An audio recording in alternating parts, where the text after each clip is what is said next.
Nestled alongside the stunning St. Lawrence River, Quebec City, Canada is a modern city that embraces its past. Bienvenue en Nouvelle-France. From its French-speaking natives and charming cobblestone streets to these panoramic views from Dufferin Terrace, it's different here. It's European without getting on a plane. So let the funicular begin as Chronicle explores La Ville de Quebec. This is Chronicle on WCVB Channel 5. Head north through Vermont and you'll soon discover the place where New England ends and New France began.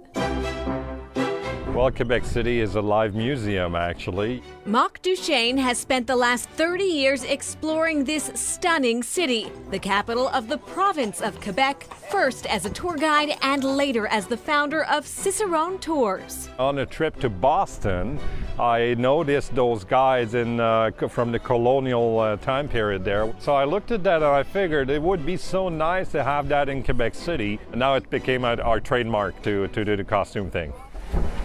Bonjour! Bonjour, madame. Welcome to the Fairmont Le Château Frontenac.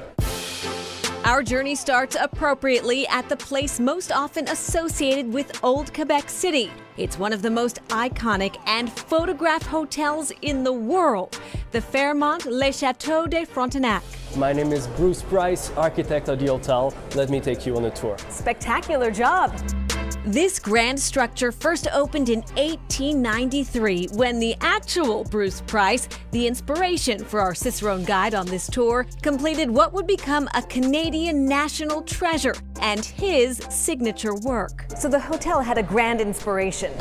Absolutely. The CP Railway Company wanted their hotels to look like castles.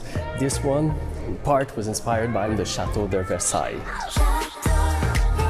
A location this grand is bound to attract a few famous guests. Winston Churchill came here with Franklin Delano Roosevelt, American president. Hollywood movie stars like Steven Spielberg, Leonardo DiCaprio. And I think I saw Bond, James Bond. James Bond, the one and only. When Hollywood royalty became actual royalty, the world fell in love with Princess Grace de Monaco.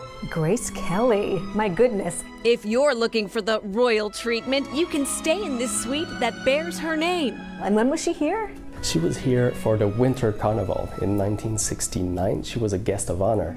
The suite includes personal items on loan from her estate, and this, her actual winter throne.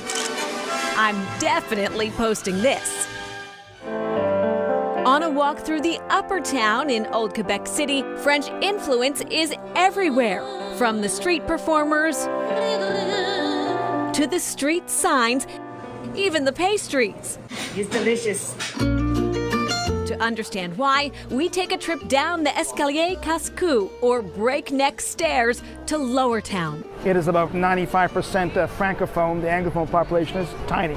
Where we meet Laval University professor of history, Donald Fison. So Champlain ends up setting up shop here in 1608, and he chooses it because this is where the river narrows. So he can basically control the access to the interior, which is where a lot of the rich furs come from.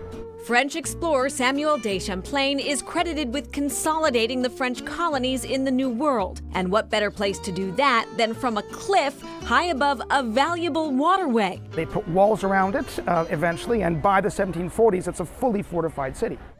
Sometimes lost to history is the fact that what Champlain settled for France was not uninhabited land. The first people really came, what, thousands of years ago? There have been indigenous people in the Quebec City area for at least 8,000 years. Those original tribes have been largely scattered, destroyed, or absorbed into neighboring tribes. But their bloodlines and heritage are being preserved here, just outside of Quebec City at Wendake. Wendake is an indigenous reservation in Canada. The Wendat Nation are amongst the first people to welcome Europeans. Dominique Sainte-Marie works with Wendake. It's sometimes told as a sort of mythical time in the past where settlers and indigenous people understood one another and were living well. And that's simply not the case, sadly. There was no time when we were getting along perfectly. So tell me again how kind of large the exhibit is. So it's 1.2 kilometer. As night falls, I'm invited to step into the light of a stunningly beautiful interactive exhibition called Onwa Lumina. How would you describe this experience? I would describe it as a sort of interactive trail. What we try to show is basically our culture, but to truly feel it, you have to really see it in its many manifestations.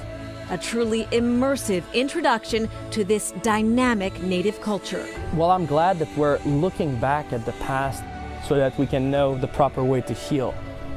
We need to do better.